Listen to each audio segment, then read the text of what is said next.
Hi, everyone. Welcome to Naturally Immune for Life. Hope you're all doing well, and I thank you for your time today. And thank you for joining me. Today's post is going to be about preventing remedies for wrinkles, scientific remedies for wrinkles, which is going to be very short because there aren't that many that are scientific. But I just wanted to come on and give you some updates on the site and where Naturally Immune for Life might be heading. I told you that I had quit writing for a few months, and when I began again, I thought to reduce my workload, I could use AI to generate some general interest posts on the same topics and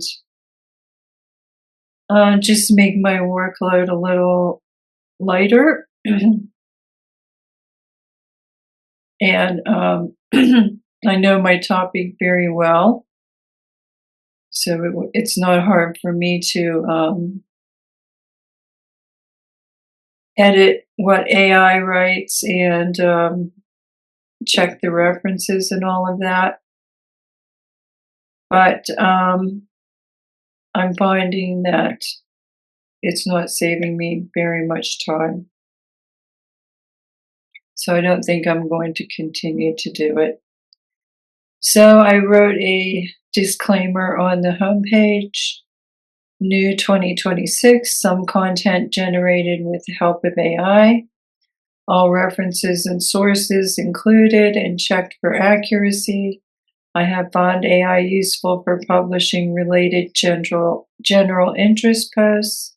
The majority of info found on this site is established, confirmed, sourced, and personally authored. Articles and posts without AI content will now include a byline. Thanks for your continued support. Now, since I wrote that, I have kind of changed my mind because, as I said, I'm finding I'm generally not saving a lot of time using AI because the amount of editing required and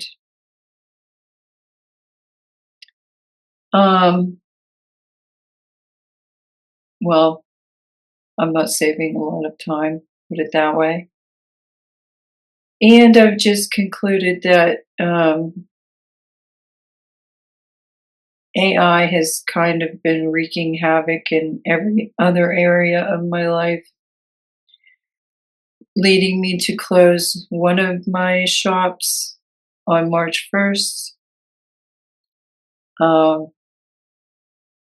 might be closing another shop due to the inability to prevent fraud. So I'm kind of concluding that the best place to be is probably not on the internet anymore, or at least not putting yourself out there so much where you're so vulnerable on the internet. And I don't know what is going to be happening with all of these, but I'm in 1 month I'll be 64. What I really would most like to do is retire. I have been writing between 3 and 5 blogs since 2004.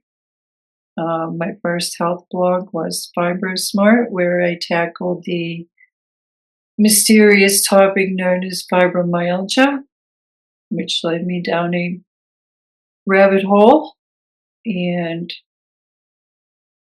my second site was Alternavita, which began in 2015 and ended just recently, actually. And so that's 22 years. Uh, as I said, writing books, magazines, and at least 3 to 5 blogs per week. So, needless to say, I'm a little tired of writing. Although I am quite sure, work for the rest of my life to keep confirming and reaffirming what is here on Naturally Immune for Life.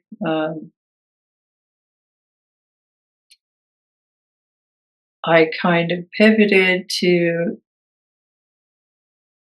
be a library of sorts, understanding long ago that you can lead a horse to water, but you can't make them drink, and recognizing that I'm not really here to convince, and I can't convince anyway. So my idea was just to put the most trustworthy and relevant information for those who are seeking, and for them to be able to find it in one place. But with such a narrow topic, it gets pretty hard to remain interesting. So, at any rate, I do want to finish the vitamin deficiencies category,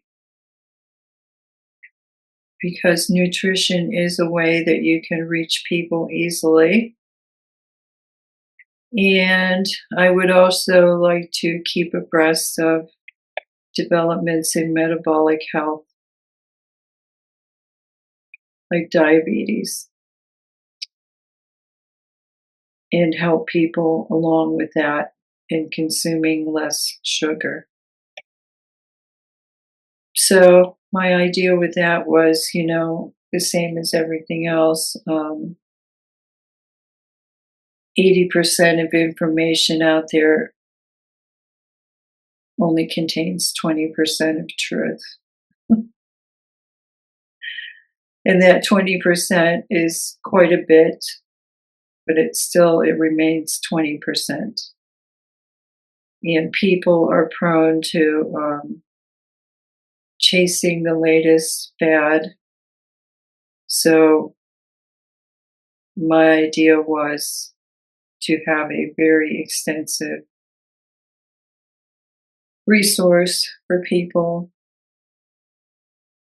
And that is what led to the formation and outline of Naturally Immune for Life. Okay, so this week's post, let's get to that. I will probably be removing this little AI disclaimer, and I won't be using AI in the future. There are very few articles that were actually constructed with the help of AI, so it's probably less than 5 or 6. So I'm probably not going to worry about it. And I'm just not going to use it in the future for writing posts. So here we go. Scientific remedies for wrinkles. Now this came about when being on Pinterest, and you start to see you should combine rice water and cloves and baby oil, and that will help you look as young as a Japanese woman. Well, most of those little things are clickbait. So,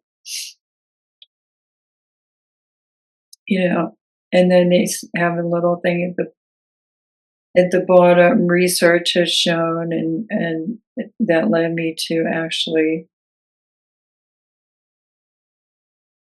go and look what the research has shown as far as topical treatments for anti-aging. So that's how this began. So topical anti-aging ingredients, and again, at the end, I'm going to explain to you here, this is still the 20% providing 80% of the benefit. And you should actually be getting it from the inside out. So topical anti-aging ingredients scientifically shown to provide benefit. Skin aging affects everyone eventually. It can appear naturally with advancing years or prematurely with sun exposure. Rudimentary understanding of aging hampers development of effective topical treatments, but some specific ingredients like retinoids, vitamin C, niacinamides, and peptides have been shown to be beneficial through rigorous study and by developing biomarkers for standardized testing, and eventually through large-scale clinical trials. Learn how and why these top performers work in your favorite skin products by supporting collagen production, providing barrier protection, inhibiting cell damage, or reducing inflammation and oxidative stress. Number 1, retinoids. Retinoids are a popular additive offering cosmetic improvements. They are vitamin A derivatives, retinol, retinaldehyde, and tretinoin. They work by increasing cell turnover, stimulating collagen synthesis, and inhibiting matrix metalloproteinases. Specifically, these agents suppress the activity of zinc-dependent enzymes that degrade tissue and cause inflammation. They reduce fine lines and wrinkles and improve skin texture. Vitamin C is L-ascorbic acid and stable derivatives. That is magnesium ascorbyl phosphate, ascorbyl glucoside, have been developed since vitamin C is prone to oxidation. Vitamin C is a potent antioxidant. It neutralizes free radicals and fundamentally supports collagen production. It also influences melanin, which is a natural pigmentation, a protective mechanism preventing UV damage. Clinically shown benefits of vitamin C include improvement in photo damage, reduction in hyperpigmentation, enhanced firmness and elasticity, and skin brightening effects. Niacinamide, which is B3. Niacinamide is a water-soluble vitamin often used at 2 to 10% concentration in topical products. It enhances barrier function via production of ceramides, which are lipids that make up to 50% of the outer layer of skin. It is anti-inflammatory. It also enhances fluid retention. Niacinamides reduce fine lines, decrease redness, and enhance hydration. They are suitable for sensitive skin. Peptides. Peptides are short chains of amino acids that contribute to cell signaling, provide carrier functions, and can inhibit enzymes. Signal peptides stimulate collagen production. Some peptides inhibit proteases. Copper peptides are necessary for wound healing and repair. Peptides reduce wrinkles and improve skin firmness. They are synergistic and bioactive. Their efficacy depends upon concentration and compound formulation. Supporting ingredients. Supporting ingredients like sunscreen, antioxidants, and moisturizers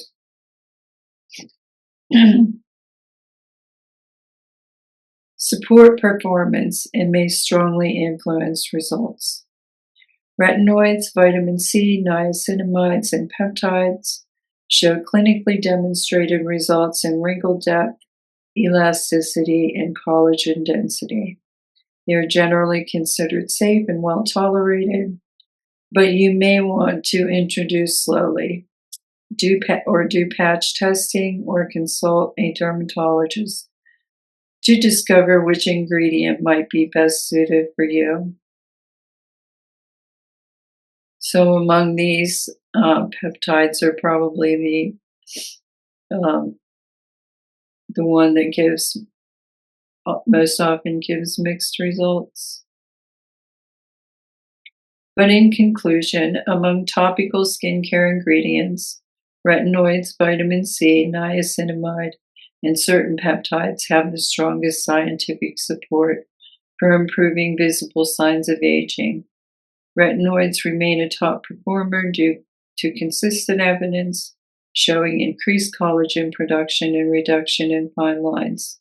Vitamin C provides antioxidant production and supports collagen synthesis, while niacinamide strengthens the skin barrier and improves tone and elasticity.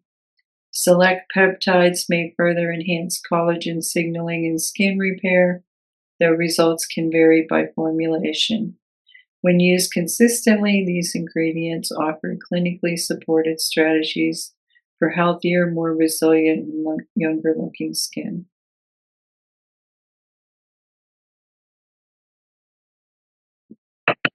And out of all of those, the only one I apply topically is stable vitamin C, which is a new vitamin C, which was the first stable vitamin C on the market. So I have a link here for that if you're interested. Amazingly, they do still sell it in one bottle. Lasts you at least 1 or 2 years because you only need a drop. So the takeaway is that you should anti-age from the inside out, and if you don't recognize the only one of those substances that you would actually need to supply is vitamin C, because some animals can produce vitamin C under stress, but generally humans require vitamin C nutritionally in the form of fruit. So you should anti-age, and all of those are things that should, like peptides, they should be supporting collagen formation from the inside out. Vitamin A, the same thing. You should be getting that in your beneficial oils. So all of those are things that should be happening from the inside out. And that's why bovine colostrum remains one of the best anti-aging remedies out there because it does all that from the inside out. So bovine colostrum, probiotics, yogurt, kefir, and whole-fat mammal milk offer superior nutritional support to combat aging by supporting collagen formation, enhancing vitamin production, especially of B vitamins, and synthesis, through reducing inflammation and boosting natural healing and repair. So again, back to the bottom line. 20% of substances are doing 80% of the work. Although I will say I'm gathering ideas of what to do on my YouTube channel, which is actually pretty lame. I have begun editing my videos so they are better quality when they do show up on YouTube. Prior to a month or so ago, I had just been uploading them from Zoom and not paying for any higher quality video production. But now I have begun putting them in a video editor and exporting to get a better quality video. So I have begun doing that, and all of that being said, I have found a couple of very interesting videos that I might be able to react to about milk, um, but I don't know. I just don't know I just don't know what else I might try to keep this topic relevant. So maybe you can give me some helpful tips, and remember, I will not be straying from the core message of breastfeeding, gut and immune development.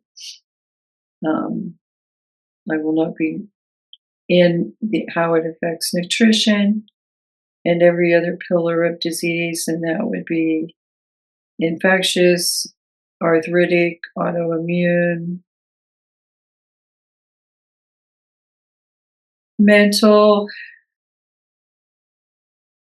and metabolic.